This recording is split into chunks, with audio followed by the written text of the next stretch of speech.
Assalamu alaikum class. Today is your lecture number 15 and I will let you know about the neutralizing accent. ये neutralising accent क्या होता है, ठीक है, और स्पीच आउटलाइन कह लें या आप ऐसे राइटिंग कह लें जिसमें आउटलाइन आपने बनानी होती है। Because I have seen your attempt of ऐसे राइटिंग, और ऐसे राइटिंग की अटेम्प्ट ऐसे होती है कि आपने पहले तो अपने टॉपिक का नेम देखना होता है, ठीक है, क्या टॉपिक है आपका। मतलब अगर जैसे मैंने आपको दिया था टेक्नोलॉजी का यूज़ इन एजुकेशन, ठीक है, तो what you have to do कि आपको ना अपनी ऐसे के टर्म्स बनानी होती हैं, जो आपका टाइटल है उसकी टर्म्स बनानी है। टेक्नोलॉजी है, एजुकेशन है, इस तरह की पहले छोटी छोटी टर्म्स बनाए, की वर्ड्स बनाए, then you have to introduce these key words, ठीक है। जैसे टेक्नोलॉजी है, टेक्नोलॉजी का थोड़ा सा इंट्रोडक्शन दें, एजुकेशन है उसका इंट्रोडक्शन दें, फिर टेक्नोलॉजी का एजुकेशन में क्या इंट्रोडक्शन है वो दें। And but you have done, you people just start with technology, मतलब एजुकेशन में क्या है ये वो, मतलब इस तरह से हमने बताना शुरू कर दिया। और उसके बाद मैंने आपको कहा था कि प्रॉपर एक वो होता है, जैसे कि एक पैसेज टाइप आपने लिखना है, पैराग्राफ्स लिखने हैं, ठीक है। तो स्टूडेंट्स क्या कर रहे हैं, कोई पैराग्राफ कहीं पे एंड हो रहा है, कोई कहीं से स्टार्ट हो रहा है। I have told you many times कि किस तरह से पैराग्राफ स्टार्ट करने, ठीक है, वो बॉडी होगी। और don't need to give headings, and then end में जो कंक्लूजन लिखना होता है वो आपने अपने पॉइंट्स और जो आपने ओवरऑल लिखा है ऐसे उसको सम अप करना होता है। अभी मैंने एक दो स्टूडेंट्स के चेक किए थे तो दैट वाज नॉट इम्प्रेसिंग। अभी मैं आपको बताती हूँ कि किस तरह से आप कर सकते हैं। तो पहले जस्ट इंट्रोडक्शन दूंगी मैं आपको न्यूट्रलाइजिंग एक्सेंट का। न्यूट्रलाइजिंग एक्सेंट क्या होती है? Accent, you know that is the distinctive manner of oral expression. In other ways, accent is the way of speaking particular language. Accent are an integral part of spelling, so that the part of correct spelling. An accent can completely change the meaning of a word, so they are important. मतलब firstly तो अगर एक आपने गलत लिख दिया है, spellings are very important in accent, क्योंकि जब तक स्पेलिंग्स ठीक नहीं होंगे you can not produce exact word, ठीक है, उसकी एग्जैक्ट साउंड आप प्रोड्यूस नहीं कर सकेंगे। तो ऑब्वियसली जब एग्जैक्ट वर्ड प्रोड्यूस नहीं होगा तो एक्सेंट भी आपका क्या होगा, मतलब वर्ड नहीं ठीक होगा तो बात ही समझ में नहीं आएगी। दूसरी बात ये कि अगर आपका एक्सेंट नहीं ठीक होगा तो क्या होगा कि आपकी मीनिंग टोटली चेंज हो जाएगा, ठीक है। अब इस वर्ड डिस्टिंक्टिव वर्ड को अगर आप ठीक प्रोनाउंस नहीं कर रहे, ठीक है, प्रोनाउंसिएशन जैसे नहीं ठीक आपकी, एक्सेंट नहीं ठीक आपका, तो वो टोटली मीनिंग चेंज हो जाएगा। अच्छा जी, क्या कह रहे हैं? मेरे मोबाइल को निकाल। The basic of criterion of communication or accent is that one should understand what the other person is saying and vice versa. Communication is a crucial part of globalization. Globalization has created revolution in internship and outsourcing. The need for speaking in a neutral accent has been growing today because the customers and the clients have to interact in a universal language in a globally acceptable style and accent. अच्छा, अब ये neutral accent क्या है? क्या था? एक American accent था, एक ब्रिटिश एक्सेंट था। लोग माइग्रेशन करते थे या कोई जॉब के लिए आउट ऑफ द कंट्री कोई गए, जैसे फ्रॉम द पाकिस्तान और इंडिया, कोई भी यहाँ से गया है जॉब के लिए, एजुकेशन के लिए, तो एक्सेंट नहीं सही समझ में आता था कि अब उनके एक्सेंट में बोलना है, किन के एक्सेंट में बोलना है।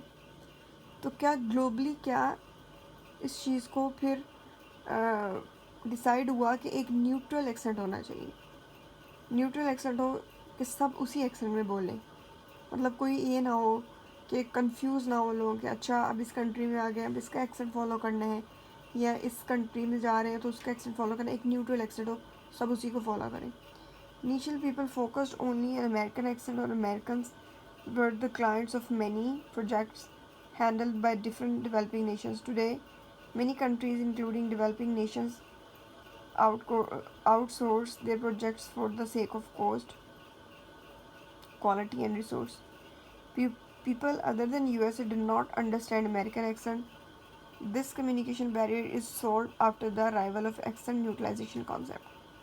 मतलब अब अमेरिका के लोगों को अमेरिकन एक्सेंट का पता था, जो बाहर से जाते थे उनको तो नहीं पता था।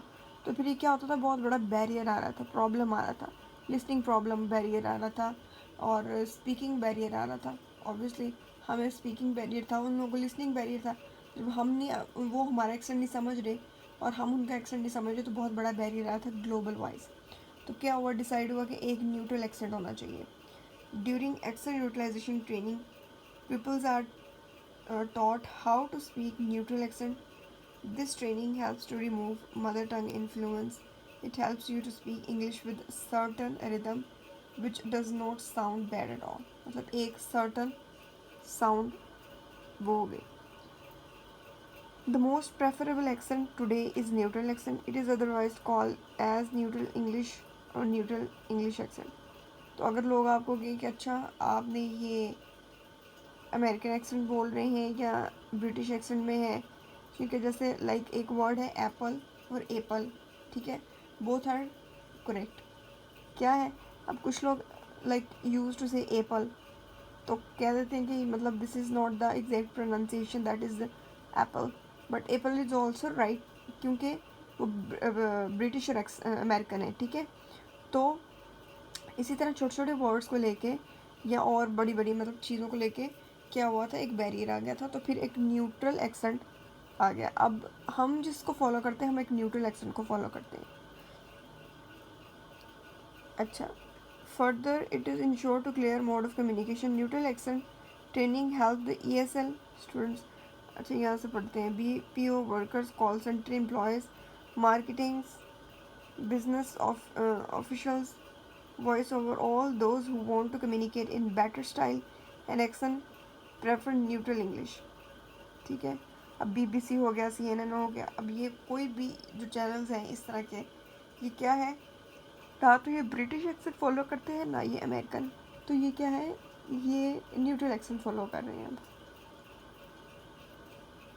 Steps to speak in neutral accent, listen how native speakers speak the language. Try to watch some good movies that can improve your overall communication. Do not speak too fast. Keep your rate of speech under control. Read a dictionary to learn meaning of the words. Listen to audio clips and videos to boost your confidence while speaking. Record your speech. वो कहते हैं कि अपना accent कैसे improve किया जा सके, आप डिफरेंट जो है वो इंग्लिश मूवीज, सीजन्स, इस तरह की मतलब चीज़ें देखें, ठीक है। उसके बाद आप अपनी कोई भी एक आर्टिकल लेके उसे रीड करें और अपने एक्सेंट में उसको रिकॉर्ड करें, and then try to listen. YouTube पे बहुत सी वीडियोस हैं जो कि एक्सेंट को इम्प्रूव करने के लिए, फिर उनको सुने और फिर उनके साथ कंपैरिजन करें कि क्या आपने किस तरह से वर्ड प्रोड्यूस किया है, वो किस तरह से कर रहे हैं, तो इस तरह से करके जो है वो अपना एक्सेंट इम्प्रूव करें। Learn sound of English, familiarize with vowel and consonant sounds, follow new readers and listen them daily to enhance your clarity of speech. English news सुने, सही है। अच्छा, उसके बाद आ जाते हैं हम आउटलाइनिंग, जो मेन चीज़ मैंने आपको आज बतानी है कि आउटलाइन किस तरह से किया जाए। आप अपनी प्रेजेंटेशन दे रहे हैं, अपनी स्पीच दे रहे हैं, अपना कोई चीज़ ऐसे लिख रहे हैं, तो क्या करें, सबसे पहले उसकी आउटलाइन बना लें, एक रफ़ आउटलाइन, ठीक है। प्रॉप्स जैसे होते हैं वैसे एक छोटे से पेपर पे आप आउटलाइन बना लें उसकी। तो फिर जब आप आउटलाइन को फॉलो करेंगे, मतलब आपने एक आउटलाइन बना ली, एक जैसे एक ऐसे आ गया, ठीक है, आपने लिखा है कि जी पहले इंट्रोडक्शन, ठीक है, उसके बाद कीवर्ड्स, फिर आपने कीवर्ड्स को लेके बॉडी में, अगर आप जो आप बॉडी होता है ऐसे का, उन हर एक कीवर्ड को लेके एक एक पैराग्राफ अगर आपने लिखना है, जैसे टेक्नोलॉजी एजुकेशन में यूज़, पहले आपने उसका इंट्रोडक्शन बता दिया, फिर आपने कीवर्ड्स या कुछ इंपॉर्टेंट चीज़ें जो आपने डिस्कस करनी है वो कीवर्ड्स लिखते हैं, फिर जो बॉडी में जो आपने पैराग्राफ्स बनाने हैं, कोई एक कीवर्ड लिया उसका पैराग्राफ डिटेल में बता दिया, फिर नेक्स्ट कीवर्ड लिया उसको डिटेल में बता दिया, इस तरह पैराग्राफ्स बनाएं, ठीक है, एंड में कंक्लूजन दें। इस तरह से अपनी हर चीज़ की पहले आउटलाइन बनाएं। वो आपकी ऐसे राइटिंग है, वो आपकी प्रेजेंटेशन है, वो आपकी कोई भी आपने वर्ड पे कोई अपनी असाइनमेंट बनानी है, outline is very important. A listening of the main parts and points of your speech, unlike manuscript, it is not a complete word by word account of your speech. ये तो speech से related है ना, वैसे outline, ठीक है। क्या होता है, टाइटल होता है, स्पेसिफिक पर्पस बताएं, central idea, introduction, main points, सब पॉइंट्स, फिर उनके कनेक्शंस क्या हैं। अगर आपने 2 पॉइंट्स बना दिए हैं जो दोनों डिफरेंट है, दोनों में कंट्रास्ट करें, कंपैरिजन करें, इस तरह से अपनी जो है वो ऐसे की या किसी भी प्रेजेंटेशन की बॉडी आप तैयार कर सकते हैं।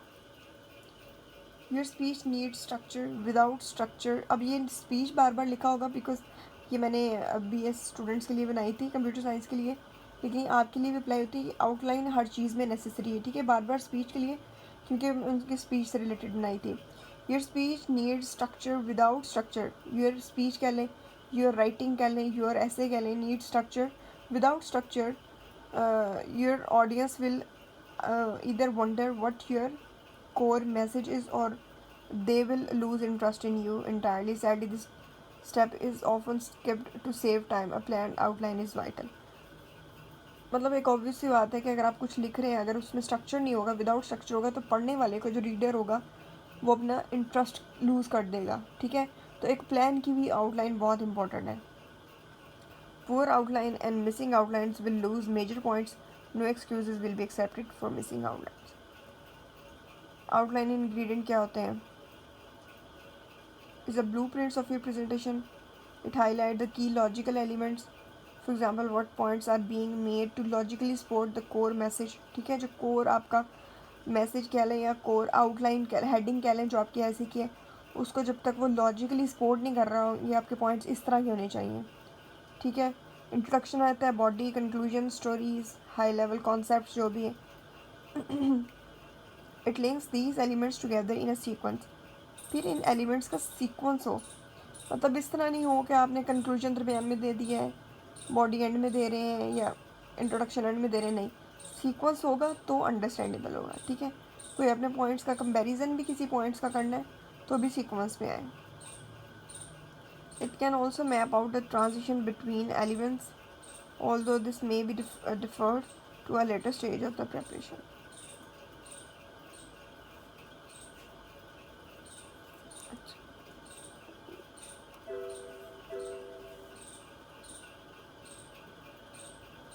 यही है। अच्छा, खैर, अब मैं आपको ना एक सेकेंड,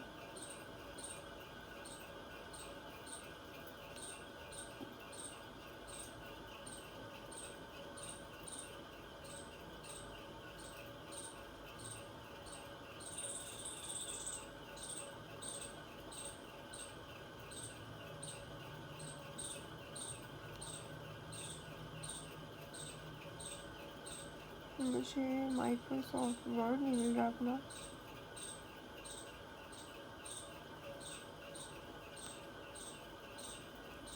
मैं वहाँ से ना आपको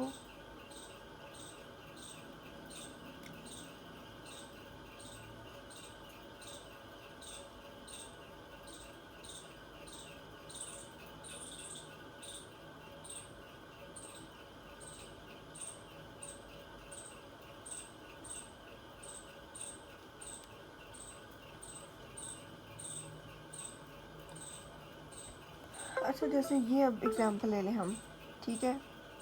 तो आपने क्या करना है, APA फॉर्मेट, चले मैं आपको डिस्कस कर देती हूँ। APA फॉर्मेट क्या होता है कि ये आपका जो है वो फ़ॉन्ट साइज़ है, ठीक है। ये आपका साइज़ होना चाहिए 14। यहाँ से आपने टाइम न्यू रोमन्स फॉलो करना है, ये वाला, इसी में राइटिंग होनी चाहिए। फिर स्पेस कितनी आ जाती है, वो यहाँ से होती है।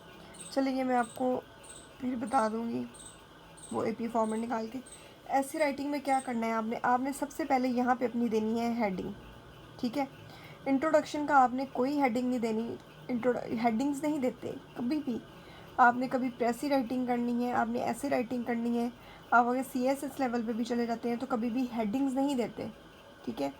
वो कुछ होते हैं जहाँ पे वो उन्होंने रिक्वायरमेंट लिखी होती है। अगर सिर्फ आ रहा था write an essay, don't need to give headings कि ये इंट्रोडक्शन स्टार्ट हो रहा है, ठीक है। ये जैसे आपके, अगर आपने पेपर पे अटेम्प्ट करना है, if you are suppose to attempt on a paper, तो आपने क्या करना है कि यहाँ से अपना पैराग्राफ स्टार्ट करना है। ये यहाँ से हो रहा है, यहाँ से अपना पैराग्राफ स्टार्ट करना है, ठीक है। यहाँ एंड हो रहा है तो नेक्स्ट पैराग्राफ भी आपका एक लाइन छोड़ के यहीं से स्टार्ट होगा। वर्ड पे भी आप जब बना रहे हैं तो भी आपका यही तरीका का होना चाहिए कि आपका यहीं से स्टार्ट होना चाहिए। फर्दर मैं एपीए आपको अगर मैं अभी निकाल के आपको बता दूँ चले, और फिर इस तरह से आप अपने अपने पॉइंट्स बनाने हैं जैसे ये बने हुए ऐसे पैराग्राफ्स हों, और एंड में आपने देना है अपना कंक्लूजन। कोटेशन आ जाती है, उसको बहुत ज़्यादा बोल्डिंग कर देना, ठीक है।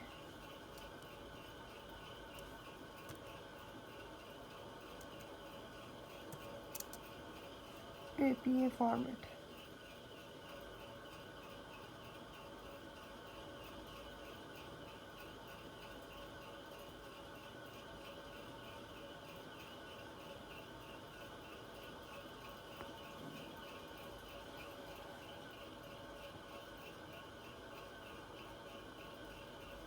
ये कह रहे हैं यूज़ 12, आपका फॉन्ट साइज होना चाहिए time new Roman, set 1 inch page margins, apply double line spacing, insert a running head on every page, indent every new paragraph half inch।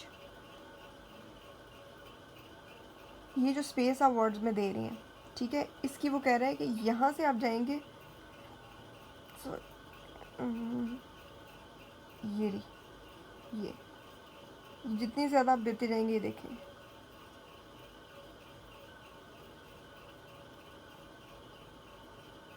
उतनी में होती जाएगी कम। जैसे हम इसको सिलेक्ट कर लें और ये हम